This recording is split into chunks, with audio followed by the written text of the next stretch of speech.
Ottawa is stepping in to stop an unprecedented Canada-wide rail shutdown just hours after workers were locked out by the country's two biggest rail companies. An agreement has so far proven elusive. As Minister of Labour, I am using my authorities under the Canada Labour Code to secure industrial peace and deliver the short and long-term solutions that are in the national interest.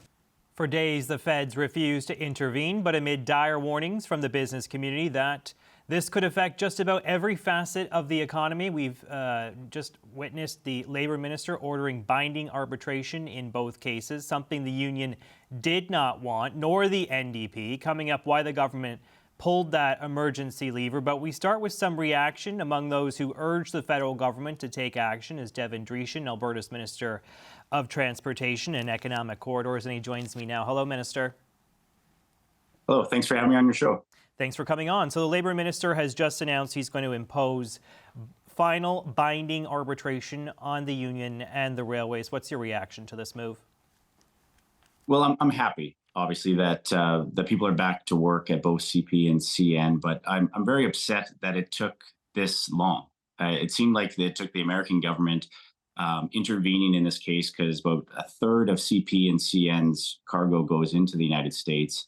And I know here in Alberta and other provinces, and obviously industry groups have been asking for the federal government to intervene, to do just what they did today, start the binding arbitration process. But as the minister just said, it still could take days in order for this to all play out. And with $1 billion price tag every day being the effect to the Canadian economy, this is still billions of dollars worth of a mistake that the federal government couldn't do the right thing early when they had the opportunity to. And it also just points out the labor chaos that is currently commonplace here in Canada. It started last year with the West Coast ports in BC going on strike, lingering for about a month. And then obviously the WestJet strike that just recently happened. You hear Air Canada may go on strike now. So it seems like the federal government has no strategy to actually have good labor relations. And obviously that's a problem with the federally regulated transportation sector and our supply chain and just Canada's reputation across the world. Yeah, you heard reporters there pressing the minister to give us kind of a concrete answer as to when workers would be back on the job. He doesn't really have a clear answer for us just yet. Obviously, he's issued this order, but there's a few steps in between before things start to roll again. And as you mentioned, the WestJet situation, there was a binding arbitration order in that case too. And yet mechanics still walked off the job. So are you concerned that even though Ottawa has acted now, we might not see a restoration of normalcy anytime soon? Is that a lingering concern for you? Well, I'm hopeful that the minister did demand or ask of the CIRB to actually make sure that the work stoppage would end. So I'm hoping this won't be a similar situation as rolled out in the WestJet strike, which caught everybody by surprise. But again, I point to the fact that the federal government doesn't seem to have a strategy to make sure that there's good labor relations in this country. And you'd think with a coalition government in Ottawa, the Liberals being propped up by the NDP, that Canada would have good relations with federally regulated labor. But it seems that's not the case.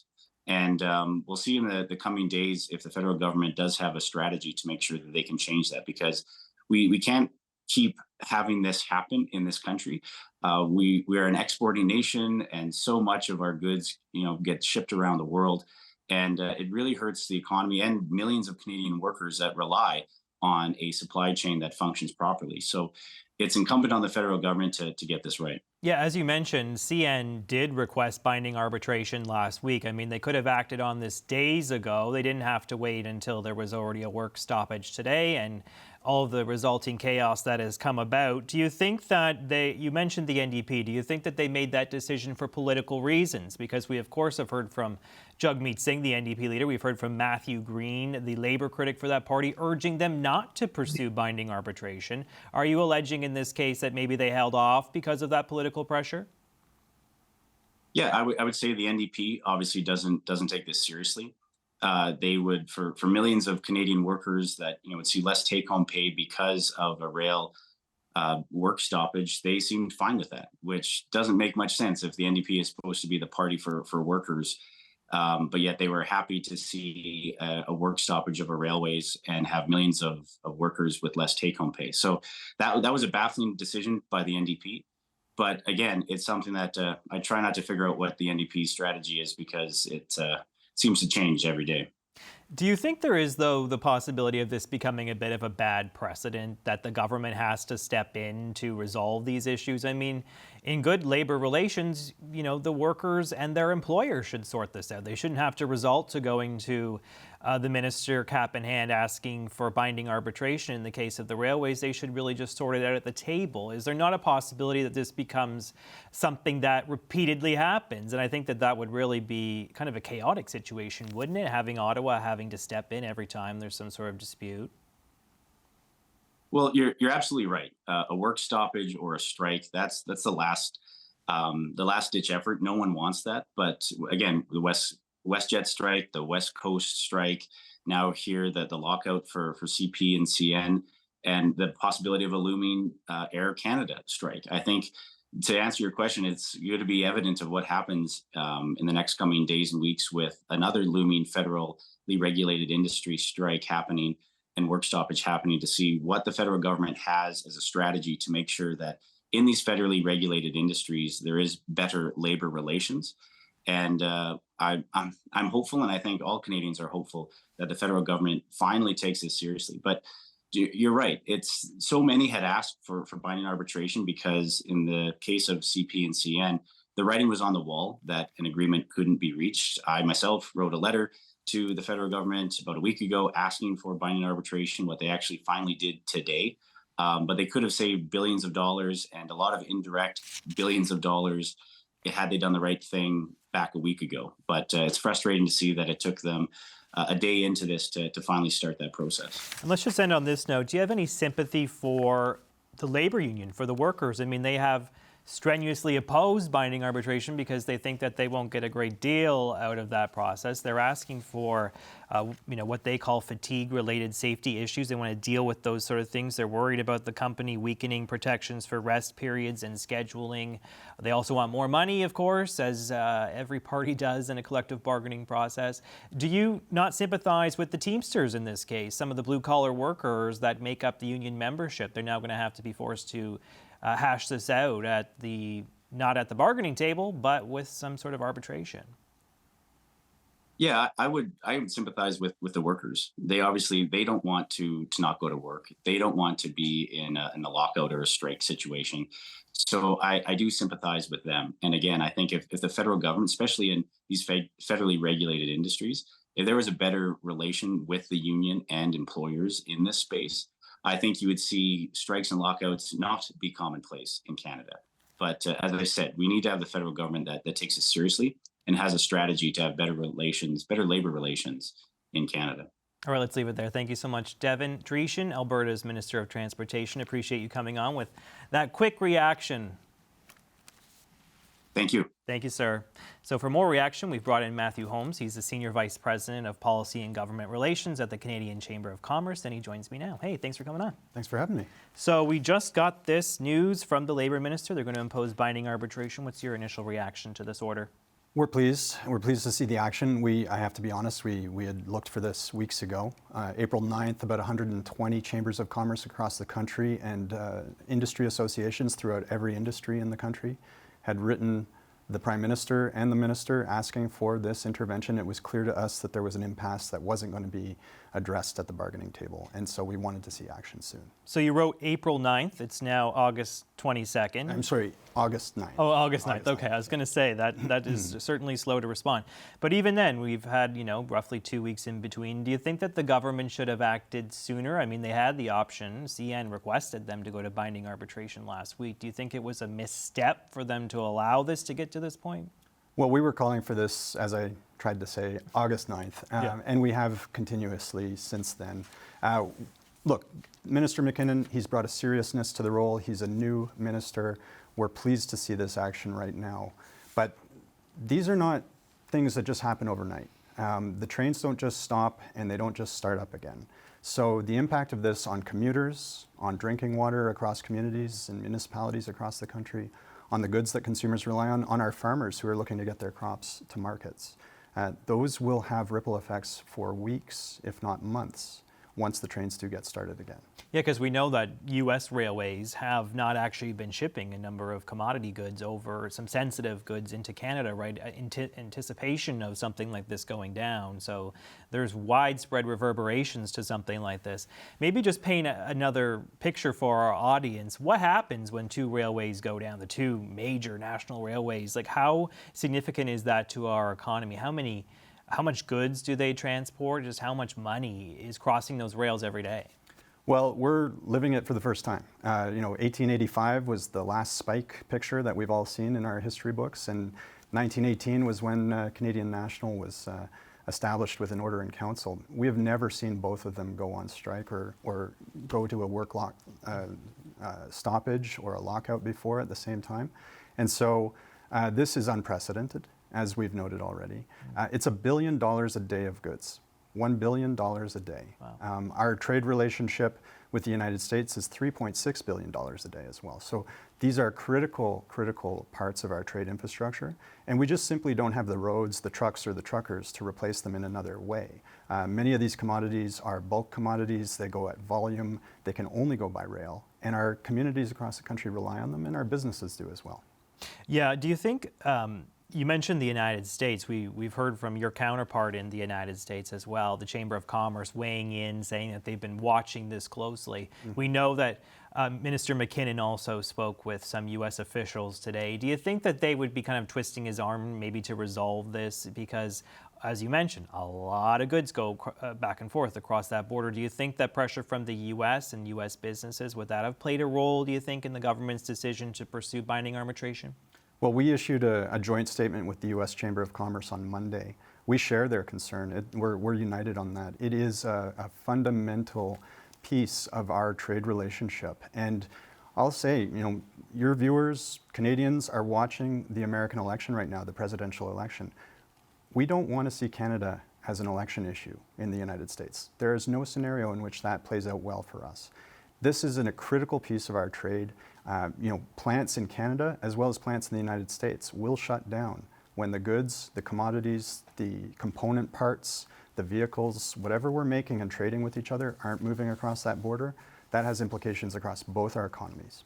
I want to ask you something that I just asked the Alberta minister as well, and that's about labor. I know that you typically represent employers, obviously, given the role that you have, but do you have any sympathy for labor in this case? Because they say that they're asking for some very, they want to get some reassurances about rest periods and scheduling. They say that the companies have been ignoring some of their requests for fatigue-related safety issues. Now they really won't have an opportunity to pursue those issues through collective bargaining. They're going to have to deal with an arbitration process. Do you think that, do you have any concern, do you feel for some of the labor parties that are involved in this as they try and pursue what would seem like reasonable demands from their employer? Look, we absolutely respect the right for collective bargaining and that the best deals are at the table. We want to see that happen at the table. The arbitration process is one in which both parties are participating at the table.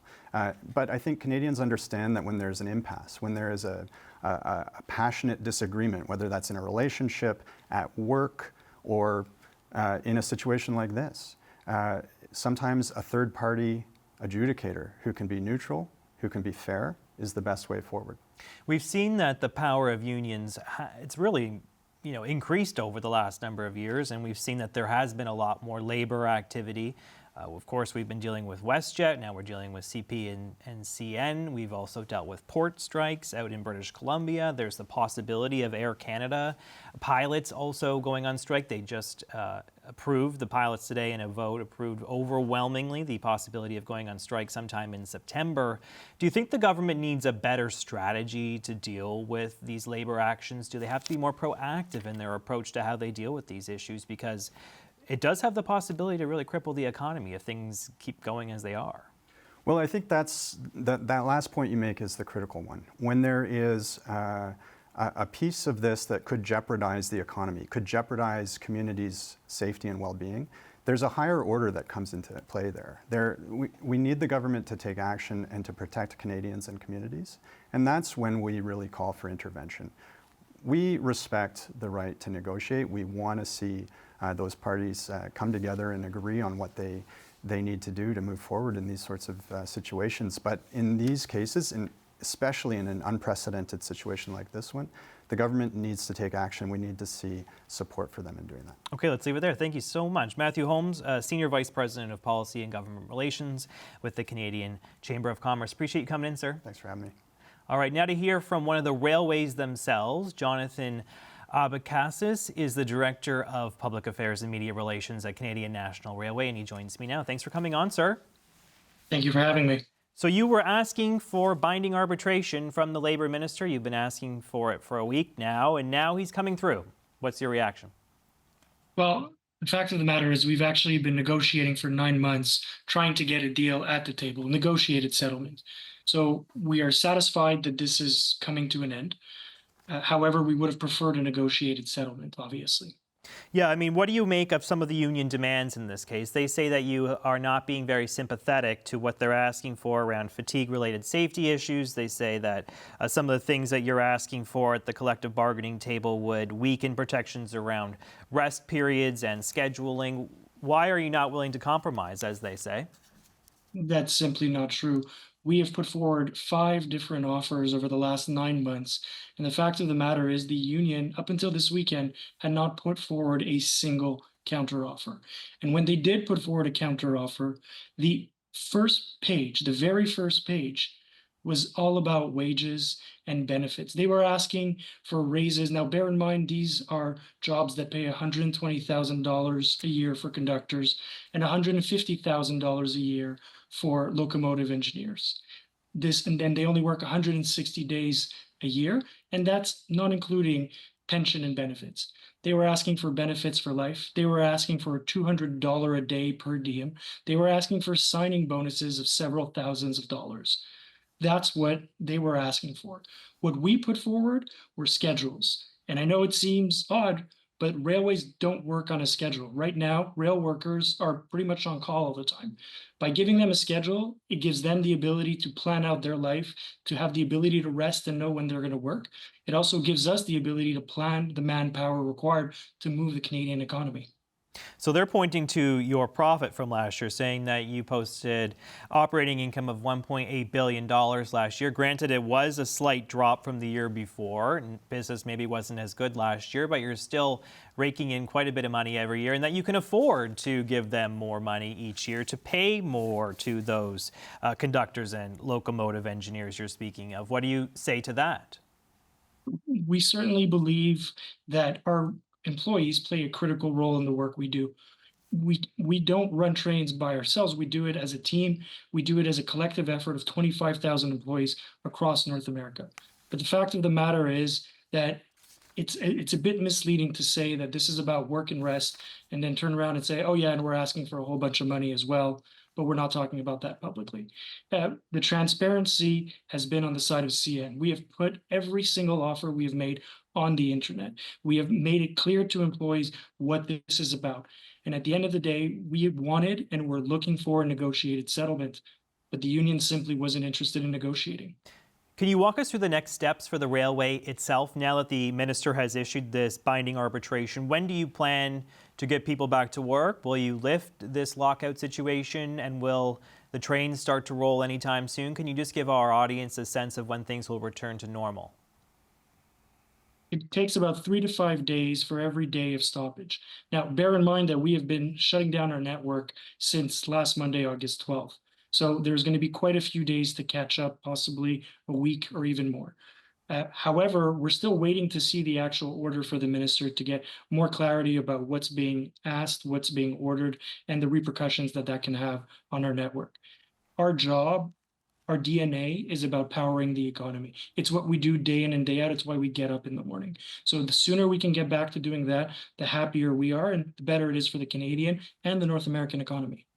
I don't know if you followed the WestJet situation, but you might remember there was a binding arbitration order in that case, but it did not explicitly mention strike action by that union. Are you concerned that there's a possibility that this binding arbitration process goes ahead, and yet the Teamsters union still goes ahead with a strike? Are you prepared for that possibility? Well, that's why we want to see what is in the order before speaking publicly and giving a clear timeline for any kind of activities restarting. One thing's for sure, we are happy that this is coming to an end. We are satisfied with that. However, we would have preferred a negotiated settlement. And this speaks loudly to the union's inability to negotiate and to try to find a deal that's good for employees, customers, but also the North American economy. Let's be clear, this isn't just employees represented by the Teamsters that were impacted by this. This is also sawmill workers in BC. This is mine and petroleum workers in Alberta, farmers in Saskatchewan, Manitoba, and Alberta too, and port workers in Quebec and the Maritimes. There has been repercussions across Canada. It's going to take some time to get that going. But if we are in this mess right now, it's because the union did not want to negotiate.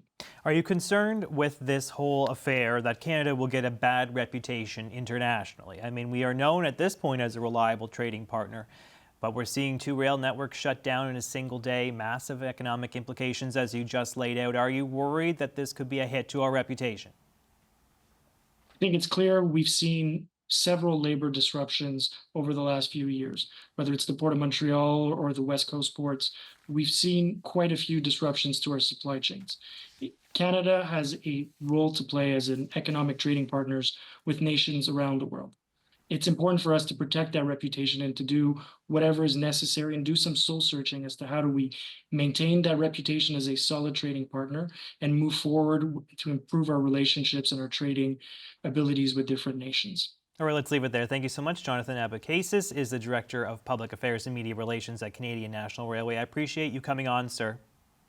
Thank you for